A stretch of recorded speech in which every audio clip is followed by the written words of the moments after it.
एक और बड़ी जानकारी, अमेरिका के साथ तनाव पर गालिबाफ का भी बड़ा बयान सामने आ गया है। अमेरिका की बातों पर भरोसा नहीं, यानी ट्रस्ट वर्दी बातें जो है वो नहीं की जा रही अमेरिका की तरफ से। ये गालिबाफ कह रहे हैं कि हम सिर्फ कार्रवाई पर भरोसा करते हैं, अमेरिका के हर हमले का जवाब दिया जाएगा। ये गालिबाफ कहते हुए नजर आ रहे हैं, यानी तेवर जो है वो अभी भी तल्ख नजर आ रहे हैं। माथुर साहब, तनाव जो है वो चरम पर है, गालिबाफ रुकने का नाम नहीं ले रहे और कह रहे हैं कि जो अमेरिका कह रहा है उनकी बातों पर भरोसा नहीं किया जा सकता है। देखिए, ऐसा है कि ईरान के अंदर एक जो ताकतवर जो पक्ष बोला जाए वो आईआरजीसी है। तो आईआरजीसी जो है, जितने भी शासन में बैठे हुए लोग हैं, चाहे गालिबाफ हो या पेजेशियन हो, वो जब भी कुछ स्टेटमेंट देते हैं उनके सामने एक पीछे बंदूक लेके आदमी खड़ा रहता है। वो दिखाई देता है दुनिया को कि सिक्योरिटी के लिए खड़ा हुआ है और सिक्योरिटी को थ्रेट करने के लिए खड़ा रहता है। और वो जो बोलते हैं कि हम जो बोलते हैं ये बोलो, ये बेचारे वो भी सब बोलते हैं। तो गालिबाफ साहब जो बोल रहे हैं, ये बोल जरूर उनके आईआरजीसी के कहने पे बोल रहे हैं। आईआरजीसी का सर, मैं सही कह रहा हूं, कहीं डोनाल्ड ट्रंप ने आपकी ये बातें सुन ली तो क्या सीन रहने वाला वो देख लीजिएगा। सुनी हो, एक्चुअली ये स्थिति है वहाँ पे। तो क्या है कि आईआरजीसी सारी चीजें कंट्रोल करके बैठा हुआ है वहाँ पे। और बात किससे करें? ये झगड़ा चल रहा है, इसी चक्कर में चल रहा है ना कि बात किसी से कॉम्पिटेंट आदमी से की जाए ना, जो समझदारी से बात तो करे। वहाँ कोई ऐसा समझदार आदमी नहीं है। अब बेचारे आते हैं वहाँ के पोजीशियन, तो पोजीशियन एक सीजन पॉलिटिशियन है, अब अच्छा धनों में गिना जा सकता है ईरान जैसे देश के अंदर। आज इधर जेडी वेंस एक चेहरा है, जैसे अमेरिका की तरफ से फेस है, वो है सब अमेरिकन एक जैसे ही, पर वो जेडी वेंस से सब एक सॉफ्ट फेस आया। और डोनाल्ड ट्रंप ने अपना मुंह खोल के रखा हुआ है कि मुझे कुछ भी बोलना है, तो कुछ भी बोलता है वो। तो इसलिए वो बोलते हैं तो अपनी बात उनकी चली जाती दुनिया के अंदर। उसकी ऐसा है कि दो आंखें उनकी, तो दो में से एक आंख से एक तरफ देखता है, एक आंख से दूसरी तरफ देखता है, और मुंह से कुछ भी बोलता है वो। सब उसकी आपकी स्थिति ये आप जेडी वेंस के लिए कह रहे हैं सर? ईरान की तरफ नहीं, मैं डोनाल्ड ट्रंप के लिए बोल रहा हूँ। जेडी वेंस एक सीजन पॉलिटिशियन की तरह उभर के सामने आए, और जो जेडी वेंस ने अभी प्रोडिक्शन दिए हैं कि आने वाले बहुत कम टाइम में हम जो है इसको खोलेंगे, खोल देंगे, खुल जाएगा स्टेट ऑफ हार्मोज। ये उनका प्रोडिक्शन बिल्कुल ठीक है, खुल जाएगा स्टेट ऑफ हार्मोज। क्योंकि ईरान पे जिस ढंग से दबाव बन रहा है, अभी ऐसा है कि लेबनान को जो मैटर निकाला जा रहा है, अब लेबनान जो है यहाँ आपके प्रॉक्सीज काम कर रहे हैं, और प्रॉक्सीज के ऊपर जो इजराइल अटैक कर रहा है वो हर एक घंटे में 5 अटैक करता है। तो 24 घंटे के अंदर 5x24 करिए तो इतने अटैक उनके ऊपर हो रहे हैं। और एक उनके सामने उन्होंने एक ऑफर और दिया है कि आपके जो लोग बचे हुए हैं, मरे नहीं है, उनके सामने मेरा ऑफर ये है कि सब तो भाड़ू के टट्टू लोग हैं, तो आप ऐसा करो, हमसे पैसा लो और हम जो कहते हैं वो काम करो। तब ऐसे में ये आने वाले टाइम में आईआरजीसी से ये जो हिजबुल्लाह के लोग हैं ये लड़ेंगे। इनकी लड़ाई इस ढंग से होने वाली है, ये इसकी तैयारी कर रहा है, इजराइल करा रहा है। तो आने वाले टाइम में इनकी आपस के बीच में लड़ाई बढ़ेगी, ये आप देखिएगा। अगर ये नहीं मानते तो आईआरजीसी काउंटर वही कर सकते हैं, क्योंकि वो दोनों के ट्रेंड किए हुए लोग हैं। तो अब ऐसे वाले टाइम में हमारे सामने ये देखने का समस्या आती है कि स्टेट ऑफ हार्मोज एक नंबर 1 खुले, नहीं तो दुनिया के सारे देश वहां खड़े हो जाएंगे और सबकी लड़ाई शुरू हो जाएगी वहां पे। तो ईरान फिर नहीं लड़ पाएगा।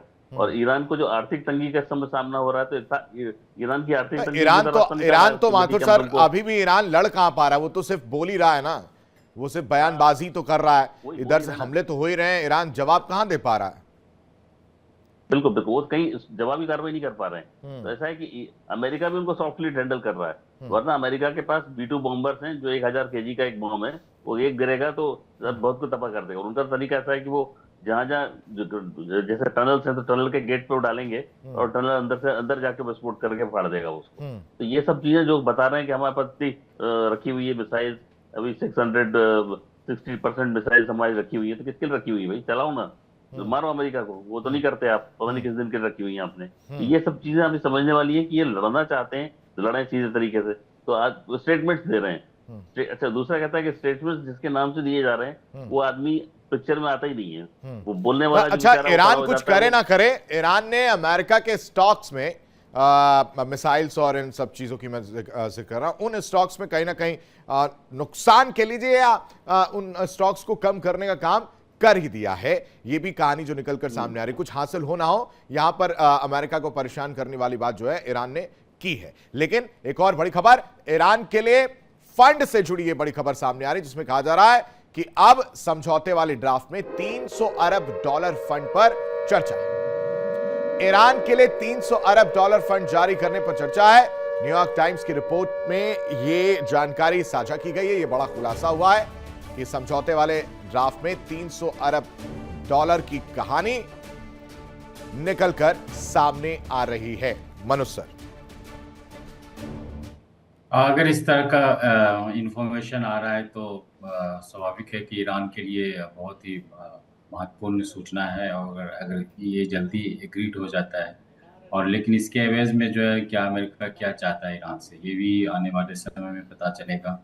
और जिस तरह से टॉक के दौरान भी अमेरिका साइड से यही बोला जाता है कि सबसे पहले जो है परमाणु पे जो है वार्ता किया जाए, बेस्ड यूरेनियम पे पहले वार्ता किया जाए। वहीं जो है वो ईरान का ये मानना है कि ये सब इश्यूज को जो है हम बाद में डील करेंगे, पहले जो है शांति कीजिए, स्ट्रेट हॉर्मुज़ को खोलिए, ताकि जो है जो उनका इकोनॉमी जो है हाईली डिपेंडेंट है ऑयल को सेल करने में, और थोड़ा कुछ इम्प्रूव हो सके, वर्ल्ड ऑर्डर में भी एक पॉजिटिव मैसेज आए। लेकिन अमेरिका का वो एडमेंट है कि क्योंकि जिस तरह से टारगेट अमेरिका ने रखा, और हम लोग देख रहे हैं कि एवरी टाइम उनका जो ऑब्जेक्टिव है वार का वो चेंज होते रहा है, और अल्टीमेटली उनका यही है कि इस रीजन में खास करके इजराइल का रीजन जो है वहाँ पे शांति रहे। लेकिन ऐसा लग नहीं रहा है कि जिस तरह से जैसे इब्राहिम एकॉर्ड की अगर बात करें तो अमेरिका ने फिर से एक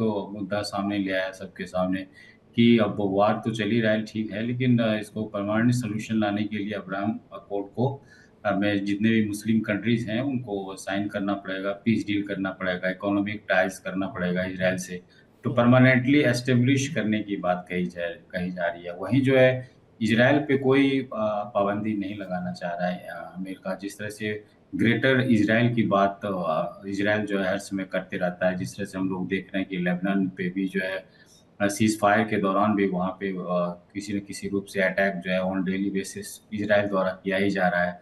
और इजराइल का जो मकसद है कि ग्रेटर इजराइल बनाया जाए, उसको कैसे अचीव किया जाए, ये भी एक इस युद्ध में जो है वो हम लोगों को देखने को मिला। वहीं गाजा में भी कल एक स्टेटमेंट आया था कि 70% एरिया पे जो है वो कंट्रोल किया जाए। तो जिस तरह से वो इस युद्ध में देख रहे हैं कि हालांकि अब सीज फायर का दौर चल रहा है, और इसमें कुछ नया ट्विस्ट जो है सभी कंट्रीज द्वारा लाया जा रहा है, जैसे अमेरिका भी ट्विस्ट ला रहा है, इजराइल भी कुछ न कुछ ट्विस्ट कर रहा है, और ईरान का भी के साइड से भी जो है जिस तरह से बोला जा रहा है कि टॉक में जो है लेबनान भी मुद्दा सामने आएगा, और जो भी हमला किया जा रहा है वो इजराइल को बंद करना पड़ेगा।